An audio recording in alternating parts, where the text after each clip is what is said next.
नमस्कार दोस्तों, कैसे हैं आप लोग। मेरा नाम है हर्षित द्विवेदी और मैं आपका स्वागत करता हूं 14 अक्टूबर 2020 के daily current affairs burning news discussion में। आगे बढ़ने से पहले वीडियो को हमेशा की तरह लाइक कर दीजिए। अब तक अगर आपने चैनल को सब्सक्राइब नहीं किया है तो बिल्कुल कर लें।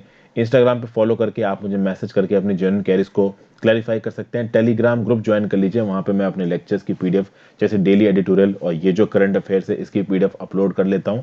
वहां पे आप इनका एक बैकअप बना के अपने रिवीजन में इस्तेमाल कर सकते हैं। मेरे द्वारा बनाई गई और वीडियोस को देखने के लिए आप चैनल पे ज्वाइन बटन दबा के चैनल के मेंबर भी बन सकते हैं। इससे आप मेरी थोड़ी बहुत हेल्प भी कर सकते हैं।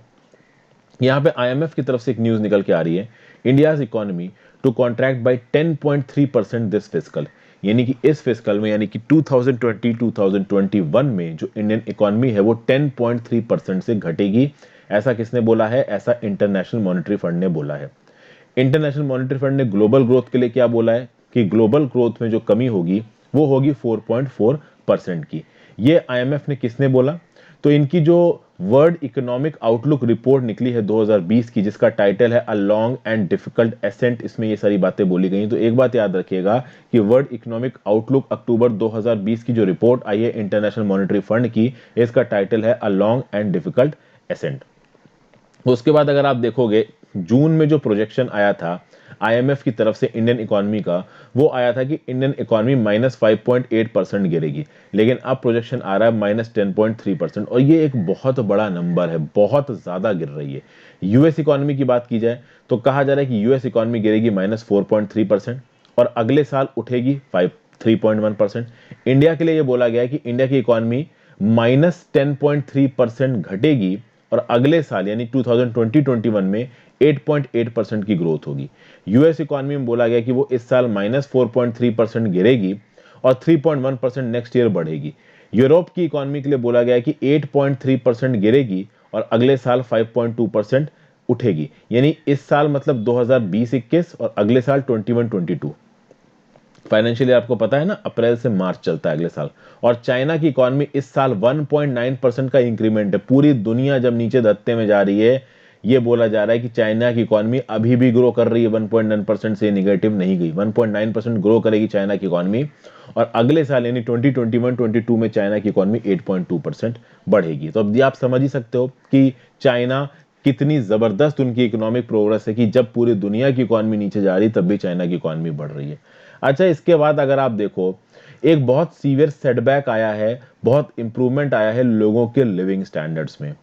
सॉरी, ये सॉरी मैं गलत बोल गया। 1990s में देखिए, पैंडेमिक आने से पहले जो कुछ भी आपकी इकोनॉमिक ग्रोथ हुई थी वो पूरी की पूरी बर्बाद हो चुकी है। 1990 से लेके अब तक हमने पॉवर्टी को रिड्यूस करने के लिए, इनइक्वालिटीज को रिड्यूस करने के लिए जो भी स्टेप्स लिए हैं वो काफी हद तक बर्बाद हो चुके हैं। और इस कोरोना के पैंडेमिक ने सारी प्रोग्रेस को पीछे की तरफ ढकेल दिया है। ऐसा बोला जा रहा है, यानी इंटरनेशनल मॉनेटरी फंड की रिपोर्ट बोल रही है कि लगभग 9 करोड़ लोग और एक्सट्रीम पॉवर्टी लाइन के नीचे आ सकते हैं।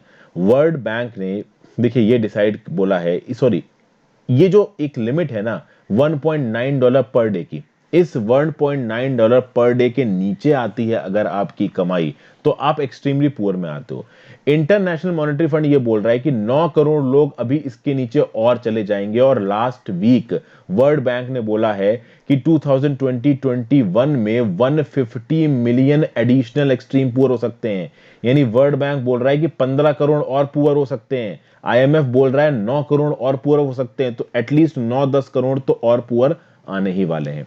इसके अगेंस्ट में सोवरेन डेट बढ़ रहा है। सोवरेन डेट मतलब जो कंट्रीज इंटरनेशनल मार्केट से पैसा उठाती हैं उसको आप बोलते हो डेट। तो ये डेट बढ़ रहा है। ओके, ग्लोबल जो फिजिकल सपोर्ट है ये गया है लगभग $12 ट्रिलियन का, जिसमें बहुत सारी चीजें की गई जैसे रेट कट्स, एसेट परचेजेस हुए, लिक्विडिटी इंजेक्शन किया सेंट्रल बैंक में। हमारी खुद की आरबीआई 2020-21 में 8 लाख करोड़ का लिक्विडिटी इंजेक्शन करने की बात कर रही है। हालांकि बहुत सारे इकोनॉमिस्ट का यह बोलना है कि और भी कुछ करने की जरूरत है। और कुछ बातें यहां पे बोली गई हैं। ये जो सारे स्टेटमेंट्स हैं ये मिस गोपीनाथ की तरफ से आए हैं। तो भाई ये मिस गोपीनाथ कौन है? ये एक इंडियन अमेरिकन इकोनॉमिस्ट हैं जो कि चीफ इकोनॉमिस्ट है इंटरनेशनल मॉनेटरी फंड की 2019 से। जब इनको चीफ इकोनॉमिस्ट अपॉइंट किया गया था इंटरनेशनल मॉनेटरी फंड में तो ये काफी न्यूज में थी और 2-3 पीसेस और जो वन लाइनर क्वेश्चन है उनमें इनका नाम पूछा भी गया था। तो यहाँ पे मिस गीता गोपीनाथ जी क्या बोल रही हैं कि देखिए इंटरनेशनल कोलैबोरेशन को करने की जरूरत है टेस्ट, ट्रीटमेंट और वैक्सीन में। आईएमएफ की जो मोड बेसलाइन सिनेरियो है, आईएमएफ ने जिस तरीके से इनकम के गिरने को कंपेयर किया है, अगर दुनिया भर में जो कोरोना के आउटब्रेक को रोकने के लिए जो कंट्रीज हैं वो इंटरनेशनल कोलैबोरेशन करके कोरोना की वजह से जो नुकसान हो रहा है उसको और कम अगर कर देती हैं, तो ये जो आईएमएफ के प्रोजेक्शन है ये इतने खतरनाक नहीं रहेंगे। फिर भाई ये बोला जा रहा है कि जो इकोनॉमिक डैमेज हो रहा है, इस डैमेज को रोकने के लिए अगर सरकारें एग्रेसिवली पॉलिसीज को अप्लाई करते हैं तो चीजें काफी अच्छी हो सकती हैं। जैसे कि कैश ट्रांसफर किया जाए, वेज सब्सिडी दी जाए, अनएम्प्लॉयमेंट इंश्योरेंस दिया जाए। फिर गोपीनाथ जी ने यह भी बोला कि टैक्स डेफरेंस, डेप्ट सर्विस मोरेटोरिया, इक्विटी लाइक इंजेक्शंस। लेकिन भाई बात यह है कि जितनी भी तरीके यहाँ पे मिस गीता गोपीनाथ जी बता रही हैं कि आप गरीबों की मदद करो, उनको वेज दो, उनको अनएम्प्लॉयमेंट इंश्योरेंस दो, इन सब चीजों के लिए चाहिए पैसा। और अगर आप इंडियन इकोनॉमी की बात करो, दुनिया की इकोनॉमी को छोड़ो, आप केवल इंडियन इकोनॉमी की बात करो, तो इंडिया की इकोनॉमी में जो सरकार के सामने सबसे बड़ी परेशानी है वो ये है कि सरकार के पास पैसा नहीं है। पैसा कहां से लाएं इन सब चीजों को देने के लिए, चाहे कैश ट्रांसफर करना हो, चाहे कोई भी चीज करनी है, सरकार को पैसा चाहिए। और प्रॉब्लम यह है कि सरकार के पास पैसा है नहीं। फिर यहां पे अनएम्प्लॉयमेंट को टैकल करने के लिए कुछ स्पेसिफिक मेजर्स बताए जा रहे हैं। जैसे कि फॉर एग्जांपल आप वर्कर्स को ये ट्रेनिंग दीजिए कि वो कुछ स्पेसिफिक सेक्टर्स में शिफ्ट कर सकें। जैसे कि जो ग्रोइंग सेक्टर है, ई कॉमर्स का सेक्टर आने वाले समय में बहुत तेजी से ग्रो करने वाला है, तो आप ज्यादा से ज्यादा लोगों को ई कॉमर्स में नौकरी दो। और ट्रेवल जैसे सेक्टर्स को थोड़ा आप कम प्रमोट करो, क्योंकि ट्रेवल जो सेक्टर है वो लाइकली टू श्रिंक। हालांकि बहुत कोशिश की जाएगी कि इंटरनेशनल टूरिज्म को स्टार्ट किया जाए। आप बहुत जगहों से न्यूज सुन रहे होंगे कि जो इंटरनेशनल टूरिज्म है वो ठप हो गया है। यूरोप में तो ठप हुआ है, हालांकि यूरोप में जो डोमेस्टिक टूरिज्म है स्टार्ट हो चुका है। अगर आप इंडिया की बात करो तो इंडिया से बहुत सारे लोग कहां जाते हैं, थाईलैंड जाते हैं, बाली जाते हैं। अभी थाईलैंड तो फिर भी चलो इंटरनेशनल टूरिस्ट के लिए ओपन है, अगर आप कोविड-19 टेस्ट लेके जाते हो निगेटिव। लेकिन बाली में तो टूरिज्म पूरा ही बंद हो रखा है। कुल मिला के बात यह है कि दुनिया भर में जो टूरिज्म इंडस्ट्री है वो ठप हो गई है। अभी इस इंडस्ट्री को उठाने की कोशिश की जाएगी, बट आप कितना भी इस इंडस्ट्री को उठाने की कोशिश कर लीजिए, ये उस लेवल पे नहीं उठेगी। इसलिए जरूरी है कि इस इंडस्ट्री से उठा के उस इंडस्ट्री में लोगों को ट्रांसफर किया जाए जो ज्यादा ग्रो करने वाली है, जैसे कि ई कॉमर्स इंडस्ट्री।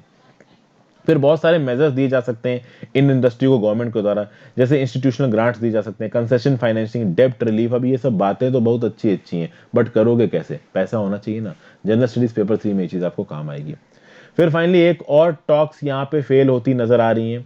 देखिए 6th राउंड ऑफ टॉक्स हुई थी सितंबर 21 में, जहां पे एक जॉइंट स्टेटमेंट आया था कि भैया हम लोग और ट्रूप्स को फ्रंट लाइन पे नहीं भेजेंगे। लेकिन माइक पॉम्पियो साहब का भी एक रिसेंटली स्टेटमेंट आया जहां पे पॉम्पियो साहब ने बोला कि लद्दाख बॉर्डर पे और इंडिया का जो चाइना का बॉर्डर, वहां पे चाइना ने 60,000 सोल्जर्स को डिप्लॉय कर रखा है। और यहां पे जो रिसेंटली मैराथन टॉक्स हुई हैं कॉप्स कमांडर्स के बीच में चुशुल सेक्टर में, यहां पे निकल के ये आया है कि भैया कोई भी डिसएंगेजमेंट नहीं हो रहा है। चाइना साफ साफ कह रहा है कि the root cause of the recent tensions was India's infrastructure development and military deployment along the line of actual control. यानी कि चाइना ये बोल रहा है कि हमको ये नहीं पसंद है कि आप अपनी तरफ पे इतना इंफ्रास्ट्रक्चर डेवलप कर रहे हो, क्योंकि चाइना जानता है एक लिमिट से ज्यादा इंफ्रास्ट्रक्चर डेवलप हो गया तो चाइना इस इलाके में कुछ भी नहीं कर पाएगा।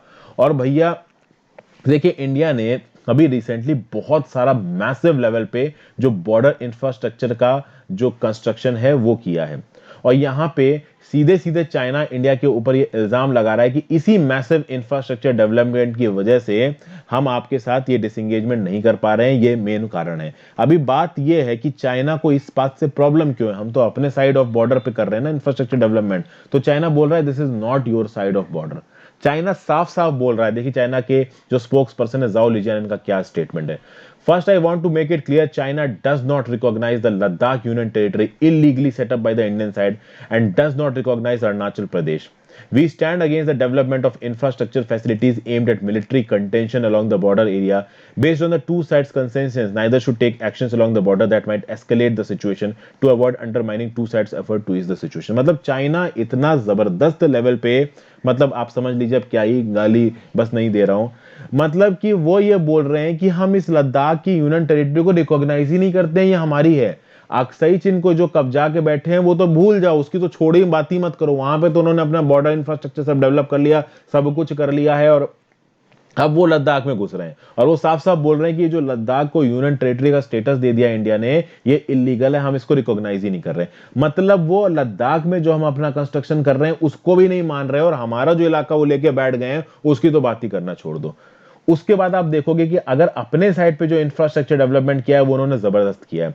तिब्बत और जिंजियांग में मैसिव बॉर्डर इंफ्रास्ट्रक्चर की डेवलपमेंट हुई है, अक्साई चीन में मैसिव बॉर्डर इंफ्रास्ट्रक्चर की डेवलपमेंट हुई है। अभी जिस लेवल का डेवलपमेंट चाइना ने किया इंफ्रास्ट्रक्चर में, उस लेवल का इंडिया तो नहीं किया है, लेकिन इंडिया ने फिर भी ये जो एसिमेट्री थी, ये जो चाइना बहुत ज्यादा एडवांटेज में था इस इलाके में, उस एसिमेट्री को थोड़ा कम कर दिया है इंडिया ने अपने साइड पे।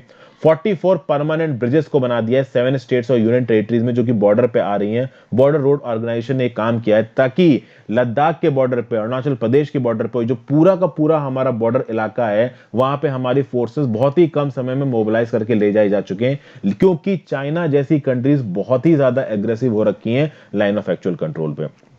जो भी बॉर्डर इंफ्रास्ट्रक्चर डेवलप हो रहा है लद्दाख में और अरुणाचल प्रदेश में, इससे चाइना को बहुत ज्यादा प्रॉब्लम हो रही है। और चाइना तो साफ साफ बोलता ही है कि लद्दाख उनका है, अरुणाचल प्रदेश उनका है। 5 फिंगर्स पॉलिसी, वो तो नेपाल को भी अपने ही बताते हैं, सिक्किम को भी अपने ही बताते हैं, भूटान को भी अपना बताते हैं। चलिए, भूटान तो इंडिया का दोस्त है, तो भूटान के ऊपर अगर अटैक होगा तो इंडिया उसको बचाएगा ही बचाएगा।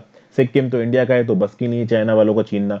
नेपाल को जब वो तिब्बत का एक, मतलब तिब्बत को अगर वो एक हथेली मान रहे हैं, तो उसके 5 फिंगर्स में एक नेपाल है। तो नेपाल जैसी कंट्रीज जो चाइना के साथ अच्छे रिलेशंस रख रही हैं, उनको ये आइडिया नहीं कि कल की डेट में नेपाली कब जाने को दौड़ेंगे ये चाइना वाले। चलिए, वो एक अलग चीज है। आगे चलते हैं। Mehbooba Mehbooba Mufti release after 14 months. Jammu and Kashmir administration ने 13 अक्टूबर को पब्लिक सेफ्टी एक्ट को रिवोक करके जो डिटेंशन था फॉर्मर चीफ मिनिस्टर और पीपल डेमोक्रेटिक पार्टी की प्रेसिडेंट महबूबा मुफ्ती जी का, इस डिटेंशन को खत्म कर दिया। 14 महीने से ये अंडर अरेस्ट है। एक्चुअली अंडर अरेस्ट में इनको सब जेल में रखा गया है। सब जेल मतलब वो जो प्रॉपर कैदियों वाली जेल है वहां पे नहीं डाला गया है इनको। ये जो प्रॉपर जो गेस्ट हाउस टाइप की जगह होती है, इनको वहां पे नजरबंद रखा गया, इनको बाहर नहीं निकल दिया गया, इनको किसी भी तरीके का पब्लिक स्टेटमेंट नहीं रिलीज करने दिया गया, सब कुछ रोक दिया।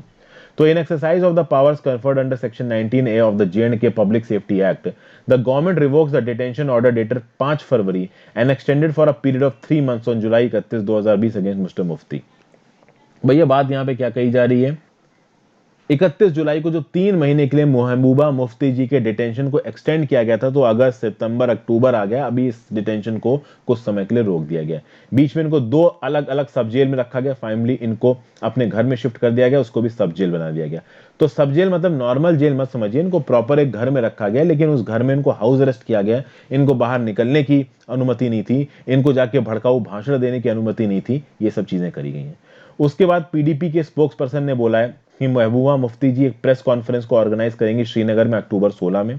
और यहां पे अब एक ग्रुपिंग सी बनती नजर आ रही है। इस ग्रुपिंग में महबूबा मुफ्ती जी और जम्मू एंड कश्मीर के जो बाकी सारे इंपॉर्टेंट लीडर्स है, वो गुपकर डिक्लेरेशन के अंदर जो उन्होंने बातचीत की है, और क्या बातचीत है कि जम्मू एंड कश्मीर का जो स्पेशल स्टेटस था, इस स्पेशल स्टेटस को हम वापस लाने की कोशिश करेंगे। इसमें पीपल्स डेमोक्रेटिक पार्टी के साथ नेशनल कॉन्फ्रेंस भी उनके साथ है, पीपल्स कॉन्फ्रेंस भी उनके साथ है, और कांग्रेस भी उनके साथ है। जनरल स्टडीज पेपर 3 में ये चीज आपको काम आएगी।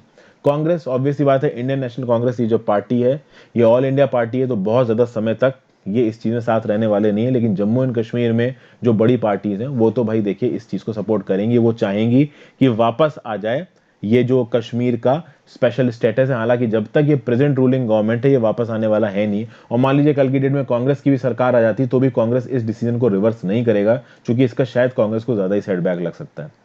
आगे चलते हैं। Pakistan likely to be on FATF grey list. आपको पता है पाकिस्तान बहुत लंबे समय से फाइनेंशियल एक्शन टास्क फोर्स की ग्रे लिस्ट पे है। अभी अक्टूबर में इसकी मीटिंग होने वाली है। ये मीटिंग कब है? ये मीटिंग होगी 21 से 23 अक्टूबर। यहां पे ये बोला गया है कि 27 एक्शन पॉइंट्स पे एक्शन लेने को कहा गया है। 6 एक्शन पॉइंट्स पे अभी भी पाकिस्तान ने कोई एक्शन नहीं लिया है। तो ये जो 39 मेंबर का ब्लॉक है FATF, इसमें जो पावरफुल कंट्रीज है जैसे US, UK, France, Germany, China, Russia. China तो पूरा दम लगा रहा है पाकिस्तान को बचाने के लिए। हो सकता है रशिया भी हल्का फुल्का पाकिस्तान को सपोर्ट कर दे चाइना के प्रेशर के अंदर आके, हालांकि चांसेस कम है, चूंकि रशिया इंडिया का भी अच्छा दोस्त है। अभी ट्यूसडे को इंटरनेशनल कोऑपरेशन रिव्यू ग्रुप जो है आपका FATF का, इसकी एक मीटिंग हुई, और यहां पे बातचीत करने की कोशिश की गई कि एक्चुअली ये जो प्लेनरी सेशन होगा 21 से 23 अक्टूबर, यहां क्या होने वाला है। पाकिस्तान से बहुत से फ्रंट पे सवाल पूछे जा रहे हैं। जैसे 26/11 मुंबई अटैक्स के अगेंस्ट पाकिस्तान ने कोई एक्शन नहीं लिया, पुलवामा अटैक के अगेंस्ट पाकिस्तान ने कोई एक्शन नहीं लिया, डैनियल पर्ड मर्डर केस में पाकिस्तान ने कोई एक्शन नहीं लिया है। तो यहां पे यूएस और यूरोपियन कंट्रीज क्या डिसाइड करने वाली है ये देखना बाकी है। 39 मेंबर्स में से सिर्फ 3 मेंबर का सपोर्ट चाहिए पाकिस्तान को अपने आप को ब्लैक लिस्ट में जाने से रोकने के लिए। तो देखिए पाकिस्तान एफएटीएफ की ब्लैक लिस्ट में तो नहीं जाएगा, अभी ग्रे लिस्ट में। चूंकि देखिए चाइना तो पाकिस्तान का सपोर्ट करेगा ही करेगा, टर्की भी पाकिस्तान का सपोर्ट करेगा ही करेगा, तो चाइना टर्की का वोट तो पाकिस्तान के फेवर में ही जाने वाला है। और बाकी जो 39 मेंबर कंट्रीज उसमें कोई ना कोई तो चाइना के फेवर में वोट कर ही देगा। तो 3 वोट्स तो आराम से मेरे ख्याल से पाकिस्तान कैटर कर लेगा, और ये ब्लैक लिस्ट में तो जाने वाला नहीं है। लेकिन ग्रे लिस्ट से निकलने के लिए 39 मेंबर्स में से 12 मेंबर्स का सपोर्ट चाहिए पाकिस्तान को। तो ग्रे लिस्ट से तो पाकिस्तान निकलने वाला नहीं है। जो इनकी इमरान खान की गवर्नमेंट है वो नए 8 लॉज लेके आई है ताकि जो एफएटीएफ की रेटिंग है इसको इंप्रूव किया जा सके, इनको ग्रे लिस्ट से बाहर निकाला जा सके। बट बहुत मुश्किल लग रहा है पाकिस्तान का ग्रे लिस्ट से बाहर निकलना, हालांकि इनका ब्लैक लिस्ट में जाना भी बहुत ही ज्यादा मुश्किल लग रहा है। जो पाकिस्तान से बोला गया था कि आप 27 पॉइंट एक्शन लिस्ट लीजिए, उसमें 6 पॉइंट्स पे पूरी तरीके से ये फेल हो गए। आप देखोगे 6 point of failure in the FATF 27 point action list includes Pakistan lack of action against charitable organisation और एनपीओ।